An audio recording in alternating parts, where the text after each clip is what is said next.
Tapa Henrik, jos haluat kostaa jollekin. Päästä muut menemään. Todella surkea tapaus.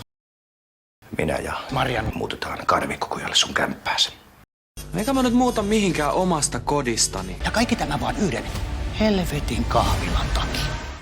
Hei, jos sä et palvele mua sun kaupassa, niin mä en palvele sua mun kahvilassa. Eikö se ole reilu peli? Nämä kaksi piinas Mariannaa kuukausia. Piirtelivät ristejä, esittivät maskimiehiä ja hyödynsivät tämän kuollutta siskoa törkeästi hyväksi. Hyvästi, Aki Nikkinen. Selvitetään nyt meidän välit. Sinä? Tässä sitä sitten ollaan. Äläs nyt.